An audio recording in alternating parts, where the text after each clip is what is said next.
205 000. 210 000. 320 000. 400 000. C'est bien vu, j'adjuge à 420 000. J'adjuge. Adjugé 420 000.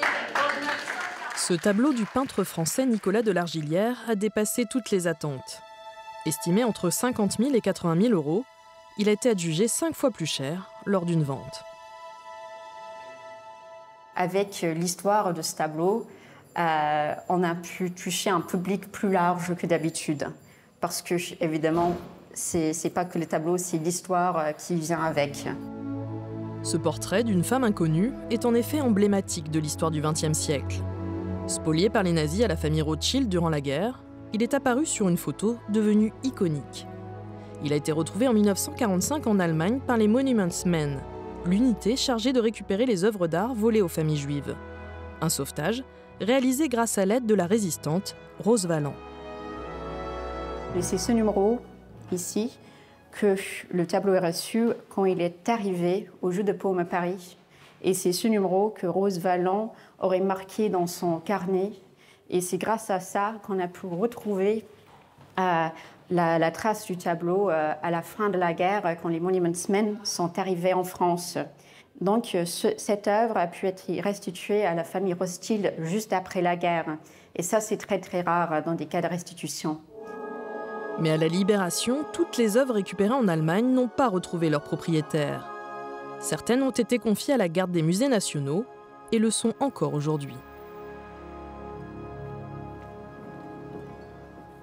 Alors là, on voit qu'il s'agit d'une œuvre avec l'appellation MNR, qui signifie Musées nationaux récupération, et donc qui est inscrit pour les 10 œuvres que nous conservons au musée, qui font partie d'un ensemble plus large d'environ 2000 œuvres conservées provisoirement dans les musées français, en attente de restitution à leurs légitimes propriétaires si la spoliation est déclarée avérée, avec les recherches justement qu'on va entreprendre concernant ces œuvres. Le Palais des Beaux-Arts de Lille va bénéficier de l'aide de la CIVS, la Commission pour la restitution des biens et l'indemnisation des victimes de spoliation antisémite. Grâce à elle, elle va pouvoir utiliser des chercheurs en provenance, des enquêteurs formés pour retracer tout l'historique d'un tableau. Il y a eu une évolution législative déjà récemment, en juillet 2023, concernant justement la restitution de ces biens spoliés dans le contexte antisémite, qui oblige aujourd'hui les musées à avoir une meilleure connaissance en fait, de leur collection. Les musées sont davantage actifs en fait, pour rechercher l'histoire de ces œuvres, pour pouvoir identifier si ces œuvres posent problème et si elles sont sujettes à restitution ou pas. Au musée du Louvre, ce travail de recherche a déjà été engagé depuis plusieurs années.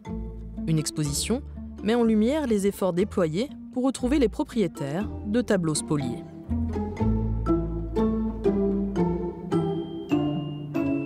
C'est quand même un beau tableau. C'est très beau tableau. Très beau tableau. Bon, une nature morte, mais les peintres flamands, c'est magnifique. Durant la Seconde Guerre mondiale, ces deux tableaux appartenaient à Mathilde Javal. Alors Mathilde Javal, c'est la sœur de mon arrière-grand-mère, donc voilà, qui a 16 ans. C'est sa sœur cadette, donc elle ne s'est jamais mariée, elle vivait seule pendant la guerre, 5 boulevard de la Tourmaubourg. C'est à cette adresse que les nazis ont volé ses biens. Après avoir survécu à la Shoah, Mathilde Javal a réclamé le retour de ses tableaux, mais sans succès. Le lien n'a jamais été fait en raison de mauvaises indications dans les archives allemandes. 80 ans plus tard, grâce au travail de la CIVS, les héritiers ont enfin été retrouvés. 48 ayants droit, dont Sarah Burso. Je me suis sentie là, tout d'un coup, replongée dans mes racines, dans des racines profondes, vraiment ancrées dans ma famille, grâce à ces tableaux, en fait. Donc, on connaissait tout ça, mais on s'est remis, on a tout d'un coup recréé une famille.